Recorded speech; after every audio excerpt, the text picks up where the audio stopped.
All right, let's get right into it. Something pretty huge just happened in Australia.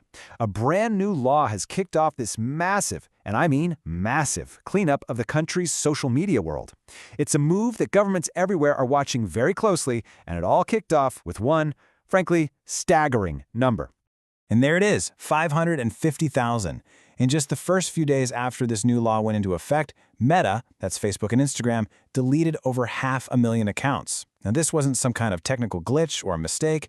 Nope, this was the beginning of what some are already calling Australia's Great Digital Purge. So what on earth is actually going on down under? Well, on December 10th, Australia basically flipped a switch on a law that is truly the first of its kind anywhere in the world. It's a move that bans a huge chunk of the population from some of the most popular spots on the internet. So, let's break down what this new regulation actually does. Okay, so the rule itself, it's pretty simple, but it's also incredibly sweeping. If you're under the age of 16, you are officially no longer allowed to have an account on any of the major platforms. And yeah, we're talking about all the big ones. TikTok, Instagram, X, Facebook, YouTube, you name it. Any existing profiles got deactivated, and trying to sign up for a new one is now blocked. Now here's where it gets really interesting. It's about who's actually on the hook for this. The government isn't going after the kids or their parents if they try to get online. Instead, the full weight of enforcement. We're talking fines of nearly 50 million Australian dollars for serious slip-ups. That all falls directly on the social media companies themselves. So, you have to ask, why do something so drastic? Well, the Australian government has been very, very clear about its official reason. They're not calling it censorship, oh no. They're framing this whole thing as a critical issue of public health and safety. And you can see why they felt they had to act when you look at the numbers. This whole decision was driven by some pretty alarming stats from a study the government commissioned. They found that 7 out of 10 young people had been exposed to harmful content. More than half had been victims of cyberbullying, and a really shocking one in 7 reported experiencing behaviors that looked a lot like grooming. Numbers like these, they create a lot of political pressure to do something. In this quote right here, it really sums up the government's entire argument. They're saying these platforms are built to be addictive, that their very design is a problem.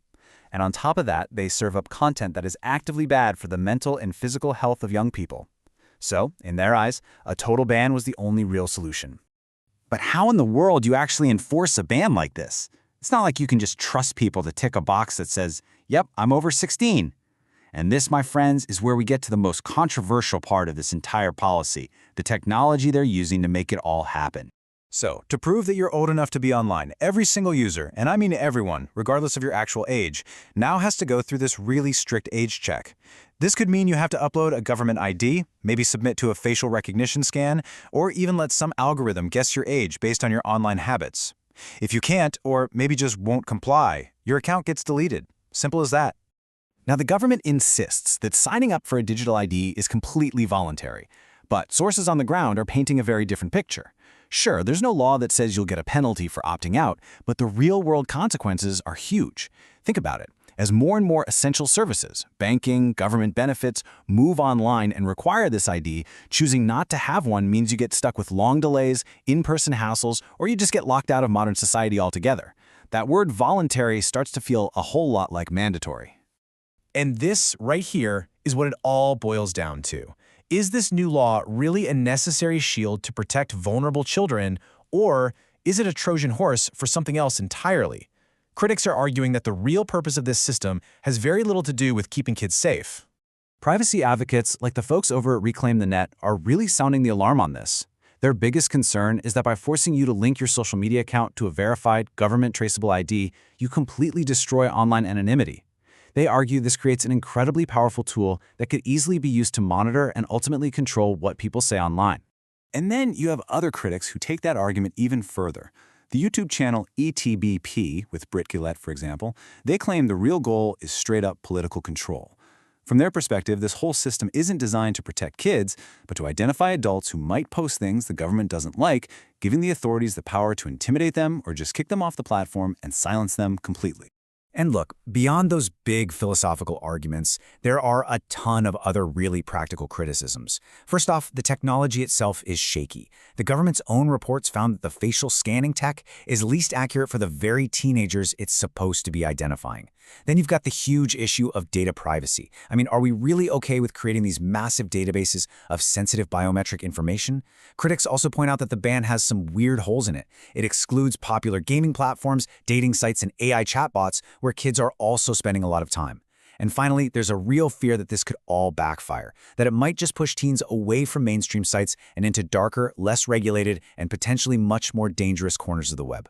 So here's the thing you really need to understand. This is not just an Australian experiment. This law is being looked at as a potential blueprint, a test case, and similar ideas are picking up steam all over the world. You just have to look around to see this idea is catching on. In Denmark, they're talking about a ban for kids under 15. Over in France, a parliamentary committee recommended the exact same thing. Spain is working on a law that would require parental sign-off for anyone under 16. The UK is hitting companies with huge fines, and the entire European Union is floating a proposal for an EU-wide digital minimum age of 16. What started in Australia is definitely not staying in Australia. Which leaves us with this one massive, fundamental question. Look, everybody agrees that kids should be protected from online harm. Of course they should. But the methods being proposed here, well, they raise some profound questions about our privacy, about free speech, and really about what the future of our digital lives is going to look like. And figuring out where that line is between protection and freedom, that just might be one of the most critical challenges of our time.